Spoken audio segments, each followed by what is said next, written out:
देहरादून से एक और बड़ी खबर सामने आ रही है जिससे आपको रूबरू करवा देते हैं, जहां कोलकाता टनकपुर के लिए अब रेल सेवा होने वाली है, जहां पर 15 अप्रैल से मानस खंड रेल सेवा शुरू होगी। उत्तराखंड आने वाले पर्यटकों को सुविधा मिलेगी, साथ ही देवभूमि उत्तराखंड के पर्यटन को बढ़ावा भी मिलेगा। देखिए, लगातार ये हर एक प्रयास किया जाता है जिससे कि उत्तराखंड में ज्यादा से ज्यादा पर्यटक आ सके, और पर्यटक जब आते हैं तो उन यात्रियों को, उन पर्यटकों को किसी प्रकार की असुविधा ना हो, इसलिए सुविधा के तमाम इंतजाम भी किए जाते हैं। और इसी के मद्देनजर एक बार फिर से जहां कोलकाता टनकपुर के लिए रेल सेवा शुरू की जाएगी, 15 अप्रैल से मानसखंड रेल सेवा शुरू हो जाएगी, जिससे तमाम जो यात्री हैं जो उत्तराखंड पहुंच रहे हैं उन्हें कहीं ना कहीं यहाँ पर सुविधा मिलेगी, साथ ही उनके समय की बचत भी होगी और आवागमन में जो परेशानी होती थी, एक लंबा समय बीत जाता था, वो समय कहीं ना कहीं अब कम हो जाएगा। सोनू हमारे साथ में जुड़े हुए। सोनू, कहीं ना कहीं ये पर्यटकों के लिए एक अच्छी खबर मानी जा सकती है, और साथ ही उत्तराखंड में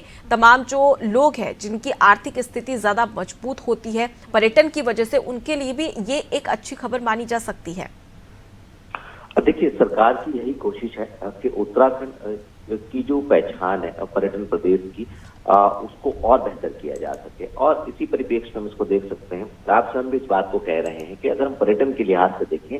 तो ये एक अच्छी खबर हम इसको कह सकते हैं, क्योंकि सरकार लगातार प्रयास कर रही है कि उत्तराखंड में पर्यटन को कैसे बढ़ावा दिया जा सकता है, और खास तौर से जो धार्मिक पर्यटन है, जो श्रद्धालुओं के तौर पर अलग अलग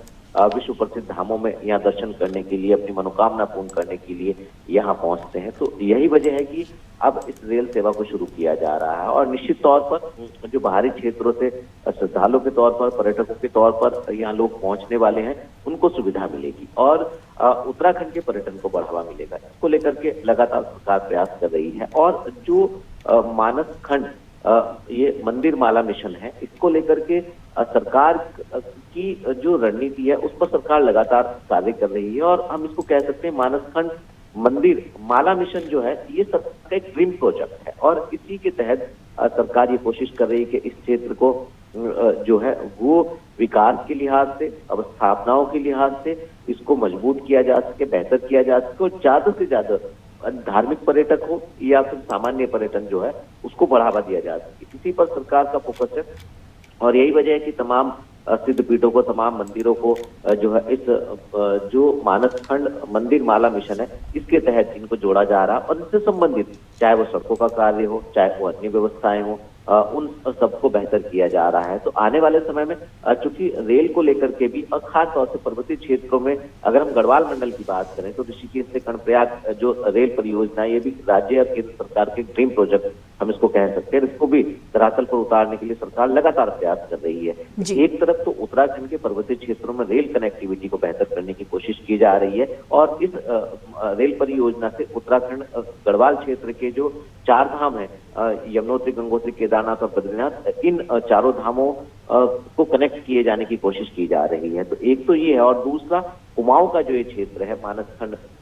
मिशन के तहत, निश्चित तौर पर आने वाले समय में इस क्षेत्र में आने वाला पर्यटक भी है, उसकी संख्या में इजाफा होगा, और सरकार अपने इस ड्रीम प्रोजेक्ट को धरातल पर उतारने में आने वाले समय में हम देखेंगे सफल होती हुई नजर आएगी। जी बिल्कुल, तो कहीं ना कहीं उत्तराखंड पर्यटन की वजह से ही जाना